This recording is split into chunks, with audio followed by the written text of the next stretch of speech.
नमस्कार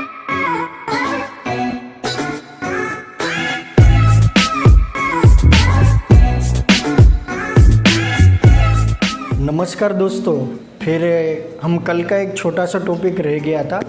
मैंने बताया था कि आप मिनी जैसे कि कम इनकम वाले अपना बजट कैसे सेट करें, वो मैंने कल बताया था आपको, जो मैंने खुद के ऊपर इम्प्लीमेंट करा था। पर मुझे कैसी शुरुआत में थोड़ी तकलीफ हुई थी, वो सब मैंने कल बात करी थी। आज का हमारा टॉपिक वही है पर थोड़ा अलग है। जैसे कि कोई बड़ा बिजनेसमैन या बड़ी सैलरी स्लिप वाले आदमी अपना बजट कैसे सेट करना चाहिए, मैं चाहिए बता रहा हूँ। वैसे ही करें ऐसा नहीं ज़रूरी है, आप अपने हिसाब से सेटिंग वगैरह कर सकते हो। आप अपने हिसाब से अपना बजट थोड़ा बहुत मॉडिफाई कर सकते हो, पर मेरे हिसाब से ये करना चाहिए। तो चलो शुरू करते हैं। तो हम बताते हैं कि मैं 40,000 या 50,000 के ऊपर के इनकम वाले अपना बजट वगैरह कैसे सेट कर पाओगे, या फिर उससे भी ऊपर वाले अपना बजट कैसे सेट करना चाहिए। जो आपका जो बाद का फंडिंग है, जैसे कि इन्वेस्टमेंट है, आपका जो ख़राब टाइम में इन्वेस्टमेंट आपको काम आने वाला है, वो हम कैसे बता सकें। तो चलो हम शुरू करते हैं।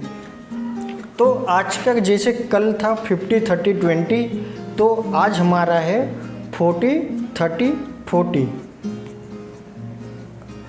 सॉरी, थोड़ा फ़र्क आ गया है। 40-20-40 यानी कि 40% नीड्स में डालिए, 20% आपका जो आपके शौक वगैरह है, वांट्स जिससे बोलते हैं हम, और 40% आप इन्वेस्टमेंट करिए। क्योंकि आप मेरी एज के तो नहीं हो गए, क्योंकि ये जो मैं बता रहा हूँ वो थोड़ी हाई एज वाले हैं, जैसे कि 35-40 ईयर्स के लोग, और अपने जो इन्वेस्टमेंट ज़्यादा करना चाहते हैं, क्योंकि वो आगे अपने लड़के को मैरिज, कॉलेजेस, स्कूल का खर्चा वगैरह सब डिपेंड उनके ऊपर करता है। तो आप उनके लिए 40% तक आपका इन्वेस्टमेंट आप बढ़ा सकते हो, उसमें आपको ज़्यादा फ़र्क नहीं पड़ेगा। एक आपको एग्जांपल दे के बताता हूँ। जैसे कि मेरी अभी 20,000 रुपीज़ अभी सैलरी है।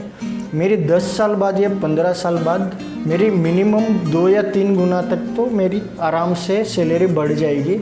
यानी कि मेरी 20 से लगे 60-70 हज़ार तक मेरी इनकम पहुंच जाएगी अगले 10 या 15 साल में।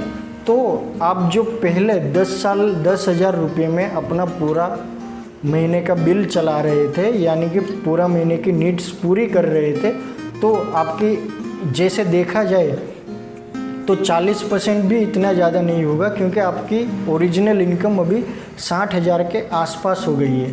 तो वो हिसाब से आपकी नीड्स वगैरह भी ज़्यादा हो जाएगी, और नीड्स में आपका जो अमाउंट होगा वो भी काफ़ी ज़्यादा हो जाएगा। 40,000 के हिसाब से देखें तो हमारी नीड्स के हिसाब से 16,000 हिसाब आता है। यानी कि 16,000 रुपया आप अगर पहले 10,000 में भी आपका पूरा महीना निकाल सकते हो, तो 16,000 में तो उससे भी अच्छा आप निकाल पाओगे। और वैसे ही जैसे हमने वो बताया कि इन्वेस्टमेंट भी साथ में ही उतना ही हो जाएगा, जितना आपका 16,000 रुपया जो आपके नीड्स में था उतना ही जो इसमें आ जाता है इन्वेस्टमेंट में। अगर वो आप जितना जल्दी इन्वेस्टमेंट करना चाहोगे उतना जल्दी आपको रिजल्ट मिलेगा, क्योंकि 10 आपको आइडिया होगा। अगर आप चाहते हो तो मैं कंपाउंडिंग पावर भी मैं बता पाऊँगा कि कंपाउंडिंग कैसे इंटरेस्ट बढ़ता रहता है, और आपका जो अभी आपने लाख रुपए दिए हो और वो 10 साल के बाद कैसे 12 से 20 लाख रुपए तक भी हो सकते हैं। और आप अच्छी स्कीम में, अगर अच्छी कंपनी में आपने डाला हुआ है अपना इन्वेस्टमेंट, तो वो 15 से 30 लाख रुपए तक भी हो सकता है। डिपेंड है आप कौन से कितना रिस्क आप ले सकते हो, उसके ऊपर डिपेंड है। तो चलो फिर से टॉपिक पे आते हैं। अगर आपको चाहिए होगा तो मुझे नीचे कमेंट कर देना, मैं आपके लिए वो वीडियो भी बना दूंगा कि आप अपना कैसे लॉन्ग टाइम के ऊपर आप कैसे लाख या 2 लाख रुपए से 20 से 25 लाख रुपए आप खड़े कर पाओगे। तो चलो हम फिर से चालू करते हैं हमारे ये वाले वीडियो पे। तो हमने बताया कि 40-20-40 का हम रेशियो रखते हैं। 20% में भी सेम वही वाला केस हो जाता है, क्योंकि अगली बार 30% हमने रखा था, क्योंकि हमारी सैलरी बहुत नीचे थी। अभी 20% रखने पे भी आपको जो 4 या 6 हज़ार रुपये मिल रहे थे, उसके बदले 8 या 9 हज़ार रुपये मिलेंगे। यानी कि उसमें भी वैसे तो अपग्रेड हुआ ही है, पर आपकी जो सेविंग वगैरह है, इन्वेस्टमेंट वगैरह है, वो ज़्यादा बढ़ जाएगी। क्योंकि आपको मेनली तो क्या फोकस किधर होगा, आपको शौक वगैरह पर फोकस नहीं होगा। क्योंकि हमारी एज वाले लोग ज़्यादा शौकिंग वगैरह होते हैं, उनको कभी भी मोबाइल वगैरह चेंज करना होता है।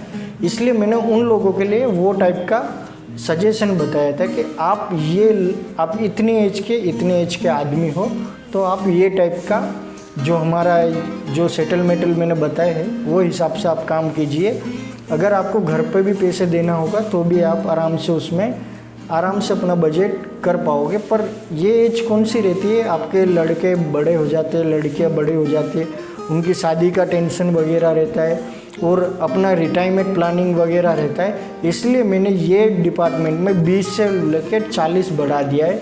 क्योंकि हमको अपनी ज़िंदगी का जो हिसाब किताब है वो तो बदलने वाला नहीं है, रोटी कपड़ा मकान तो उधर ही रहेगा। अगर आप कोई सी भी एज पे पहुंच जाओ, आपका मिनिमम खर्चा तो उतना ही रहता है। इसलिए मैंने ये जगह पे जो 20% थी मेरी एज के लोगों के लिए, वो जो बड़े लोग हैं या ज़्यादा एज में है या बड़े बिजनेसमैन हैं या बड़ी सैलरी शिफ्ट वाले हैं, उनके लिए मैंने 40% बढ़ाने का सबसे बड़ा कारण यही है। क्योंकि हायर स्टडी में ज़्यादातर जो अपनी फ़ी वगैरह होती है वो काफ़ी ज़्यादा रहती है, 10-15 लाख तक भी पहुंच जाती है कोई अच्छे कॉलेज या यूनिवर्सिटी में। और कोई बड़ी गंभीर बीमारियां हो या फिर आपको खुद को रिटायरमेंट करना हो तो आप रिटायरमेंट भी टाइम से पहले हो पाओगे अगर ये टाइप का आप करोगे तो। चलो ये वीडियो में इतना ही था।